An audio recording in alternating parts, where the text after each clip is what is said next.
Then you see him shake hands with a partner and says, "Did you get him?" And they shook hands, like, "Good job." All white officers, except one Hispanic officer that was, I don't believe he was a shooting officer, but all white officers were the shooting officers. I'm very shocked at what we've seen today. I'm very, very shocked. The family could not even sit in there and watch this video. It was very hard for me to watch this video as well. So going forward, we need to hold these police officers accountable. I want to commend Superintendent Johnson for trying to be accountable and transparent, but how can we hold these officers accountable when these body cameras that we use aren't even working? This is new technology. I understand there's a learning curve, but we need stiffer penalties for officers that does not have their body cameras working at all times. So I'm pushing Superintendent Johnson to push these cameras as best as he can, because every time a shooting happens or something happens, something wrong with the body camera. You know, it's funny. It's like my dog ate my homework. You know, so we need to hold these officers accountable for what they did to this boy, this young man who was unarmed.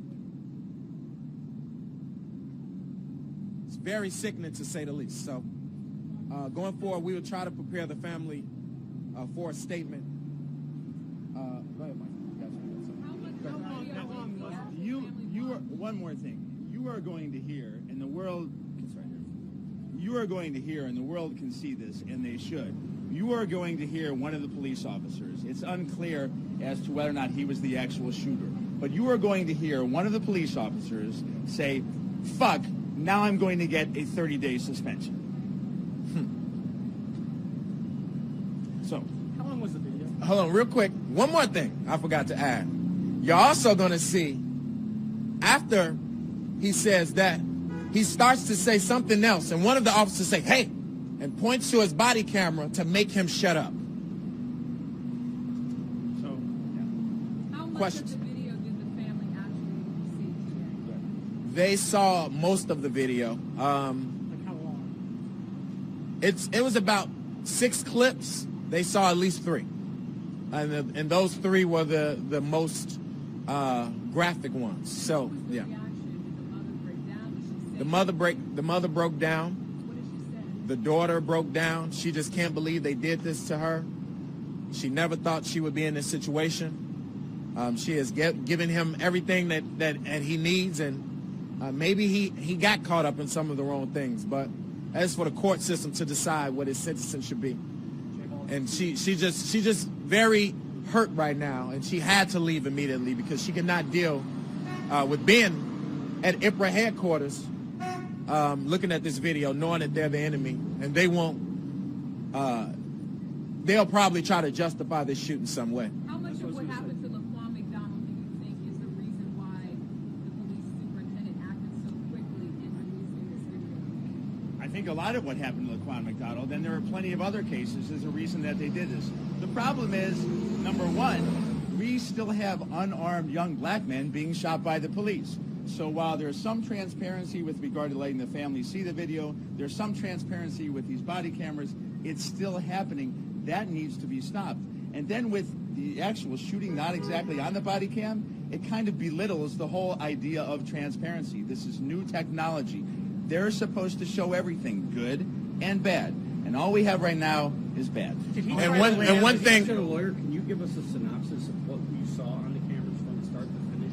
Well, we kind of did. I mean, you actually see the accident, and it appeared to me that you see the Jaguar that Paul was in. You can't tell, and we'll find out from technology if he was speeding or not. But the police car goes down the wrong way and slams into the Jaguar. The Jaguar stops. There is another dash cam video that shows a white police officer as the car is going around the police car before the accident, firing his weapon like this. Then the other dash cam shows the actual accident. It's quite disturbing. All you see is a bunch of smoke, and then the running starts, and then later you see and hear the gunshots. You see him fire into the vehicle? You see the pump You fire hear, into the yes, vehicle? you do. It's So you pretty see graphic. those- you you see does those see, shots. yes. It's pretty graphic. That the police police initiated the contact with him, that in their initial account, they said that he rammed the officers. We were given information that they were actually looking for another stolen car, but from what I saw, and everybody can decide for themselves, it looks to me like the police car rammed the Jaguar, not the Jaguar ramming the police car. They were trying, you know, when they came around the corner, the officer was already speeding down a one-way. So they came right around the corner and the officer smashed them head on. So that's what it's saying. Also, what I want to say, with another officer that was a shooting officer, where they say the body camera wasn't working, he turned his camera on after the shooting, after he was walking out of the yard. So we need to investigate a reason why he decided to cut it on after the shooting, or was it recording and that was just edited out? One of the things that I was hearing from a source is that when the car possibly rams into the other police car, the officers who had just arrived second had heard shots fired. And then they start chasing. And at that point, there is a theory that those officers thought that Mr. O'Neill had shot at the police officers who encountered the car first. So that there may have been some confusion there that the police officers were shooting, that they mistook that for them I'm smiling because what I saw was a cold-blooded murder. It was a cold-blooded killing. You don't even shoot, and you shouldn't shoot dogs that are running away. And the only shots that anybody could have heard on these videos, or in this case, are the shots of the police officer improperly firing at the car and at Paul O'Neill. So I can't speak as to the officer's confusion, if that's what they're calling it. To me, it looked like a cold-blooded murder and not confusion. What about the issue of an officer firing into a moving vehicle when you see the police officer step aside? The argument could be made that the vehicle was being used to cause bodily harm, kill an officer, but it sounds like there were shots fired into a moving vehicle when possibly no officer was going to be harmed. Yes. I don't think that matters. At the end of the day, you do see the officer shooting in the vehicle, but Paul O'Neill wasn't shot then. The problem is, once Paul O'Neill exited the vehicle and ran, supposedly running probably from the gunshots, they shot him and killed him. So them shooting in the car, their argument could say, oh, he was trying to run the officer over, so we were trying to shoot him. But they didn't kill him then. So that argument is thrown out the window. How many times was he shot in the back? They still haven't released how many times he was shot in the back. We don't know. You do see him lying on the ground being handcuffed, and it's pretty graphic. You see a lot of blood. So it's Say, why did you shoot at us? Why did you shoot at us? You hear that audio? yes, you do hear officers saying something to this. One officer says, "Why did you shoot?" He never shot. He never had a gun. There's no reason to believe that he was shooting. They were pretty much in control of that situation. They not only lost control, but then they killed him. So why do you think the officer said, why did you shoot at us? Well, You have to ask he the didn't say, officer. why did you shoot at us? It's not what he said. Specifically, he said, you effing shot at us. That's what he said as he was arresting him after he was shot with no gun even near or close. He said you were rendering aid. We can speculate all day long why that officer said that. I have my own speculation. You'll see the video. With regard to anybody rendering aid, they cuffed him and then they went to the other officers and said, are you okay? And they were worried because some one officer said his leg hurt. What do you So as think far that as is? rendering aid, absolutely not. Why do you think the officer said that? What? You said you have your own speculation. Why do you think the officer said that? To cover up. To cover up. He wanted to think that Paul shot at him, but he didn't. And they knew that Paul didn't shoot at him. And he said it to cover it up. To try and convince the public and the world and whoever's going to see this that, oh, he had the intent of shooting at someone who shot at him, which is just simply not true. And it's ridiculous. He was running away. They shot him in the back. So it's ridiculous to even think that Paul was shooting at anyone when he was supposedly running away. You never heard the officers, you only heard the officers say that after Paul O'Neill was killed. After he was, yeah. After he You never was... heard it before when they were pursuing him. You never heard the officers say, why didn't you? No. No officer says he's No. shooting at us? No. Like that? Not until after he was handcuffed and shot already. And when you see the one officer shooting at the car has already gone past him and is heading down the street, and then the car accident takes place. So with regard to the deadly weapon, yes, a car for sure can be a deadly weapon. You'll see the video. I don't think this is one of those cases. And as Jamal said, it doesn't matter. They shot him after he ran away in the back. Do you have any clarification on whether or not the car was indeed stolen? Do we know that yet? We don't know. I have no confirmation. Was it his vehicle? Do you know that?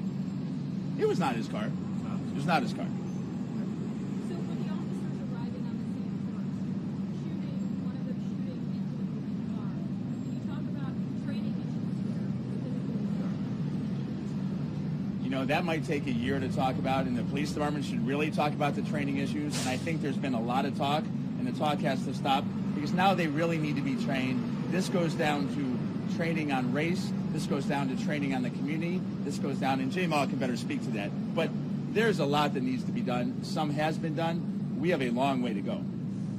We definitely have a long way to go. I think we need to, we have some cultural issues with a lot of these police officers, and that training has to go into effect. I mean, you see mostly in all of the recent shootings, in most of the recent shootings, the police officer is white or sometimes Hispanic.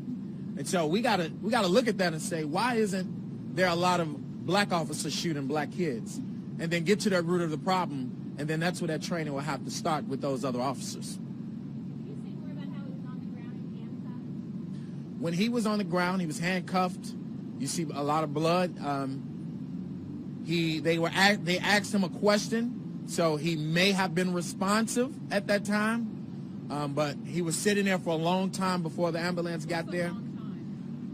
We don't know exactly, but it was minutes. We went through probably another 5 or 6 minutes worth of footage, and the ambulance still wasn't there, so we don't know how long he was sitting there, but he was there for a little bit. How many officers were at the scene roughly? Like, how many did you see in the video? How many are visible?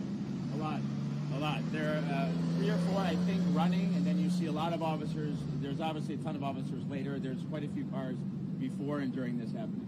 So, Mr. Oppenheimer, what do you think of the police department's response and IPRA's response thus far? I commend IPRA for letting us see the video. That's changed a lot since Ronald Johnson and other cases that we have fought to try and get videos. It took us a year to see that. There's a long way to go. IPRA is going to do their investigation, and I trust and hope that things have changed and they will do a proper investigation. The police department has a whole lot of work to do.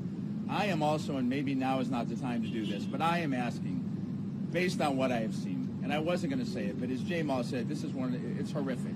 And I am asking that a special prosecutor be appointed immediately, not Anita Alvarez, but a special prosecutor be appointed to look into this case, to start their investigation immediately, because there is no question in my mind that criminal acts were committed, and we haven't even heard all the communications, so we don't know everything. But I'm asking for a special prosecutor to begin looking at this case immediately.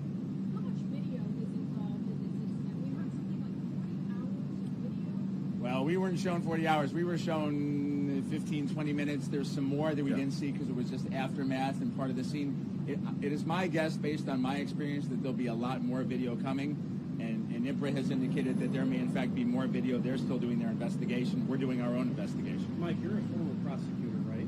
I am. So when you said that there's no question that criminal acts were committed, can you talk about what criminal acts were committed based on what you saw from the video and what you know about the case now?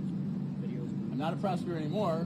I'm a defense-trained civil rights attorney. But what I saw were these police officers murder this kid. That's what I saw. And, you know, if he was in a stolen car, if he was driving a stolen car, that's for the court system. That is a property crime. It is a property crime. And the last time I checked the statute, that did not carry the penalty of death. How were the mood of the officers at the time of the shooting? Were they animated? Were they casual? How would you describe how they appeared? They did everything but high-five each other. Some of them. So we see one of them shake hands after the shooting, about 5 minutes from the shooting. Says, "What's up, Jimmy?" You know, and we see a few things that show that it was no remorse from a couple of the officers. They basically thought that it was a justified shooting. Are you worried at all that this video, once released to the public, could spark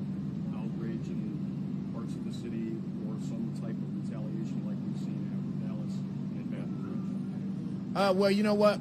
I think that people have a right to use their freedom of speech. And if people decide to go to the streets with this so that they can let their voices heard and put pressure on IPRA and the city and the CPD to make changes, then I'm all for it. But I don't know if it will happen. I believe it will, but it's Chicago. People love to let their voices heard, and I believe that they should in this case.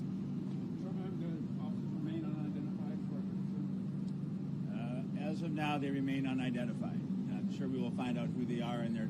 As of now, they remain unidentified. I'm sure we will find out their names and more of their backgrounds. I'm sure that the family does not want violence in the streets. The family absolutely does not want anybody to get hurt or killed. Citizens, police officers, people on the streets. There has been enough killing, but it's disturbing, and it's violent, and it's scary. No. Again, I'm asking for a special prosecutor. I'm not the prosecutor now. What I saw was pretty cold-blooded. There's a lot of emotion there. There's a lot of stuff. There is no question in my mind that they ran this kid down and murdered him. That is for the special prosecutor that I hope will be appointed, and hopefully there'll be criminal charges. And this is what I'll say. Based on the video. This is what I'll say. I'll say that there are good police officers that are on the force. But just as they want us to, they should be ranking out the evil in the Chicago Police Department. And then we can start establishing a relationship once they hold themselves accountable as well. They want us to be held accountable in our communities and break our code of silence. Well, we want that for the Chicago Police Department as well. And then we can start building that relationship like we should. Because they're going to be around. They are regular people. We want a relationship with the police department. But things have to change. The training has to change.